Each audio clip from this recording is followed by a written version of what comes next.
I'm just going to kind of share with you a little bit today in reference to dreams. A lot of times when we graduate, and with graduation season upon us, a lot of the graduates have all of these dreams and ambitions and what they're going to do with their entire life. But what a lot of us have found out as we graduated through that first 5 years, that we shrank our dreams to fit a budget.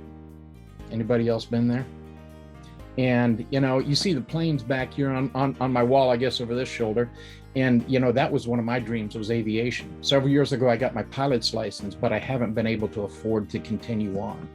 And so that was one of my dreams, that I always just wanted to go out and learn, and just fly and do all that kind of stuff. And I tried to think, okay, well, if I go find a good enough paying job. So I started working with the railroad. And about 5 years ago, I got injured. Well, when you work with the railroad, after you've been with the railroad for about 7 years, you're off of Social Security. But if you're not there 10 years, you don't have their disability either. When you get hurt between 8 and 10 years, you get nothing. That's where I fell.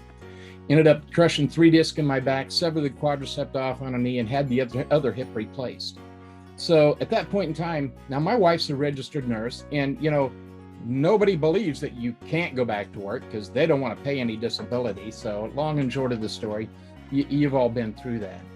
So these dreams of flying, they just kind of went by the wayside.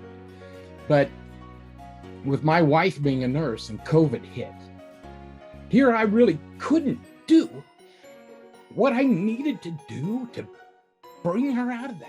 They were literally out here in the plains of Nebraska. When it came to COVID, they would say, we need to conserve your PPE because we don't have it. And in small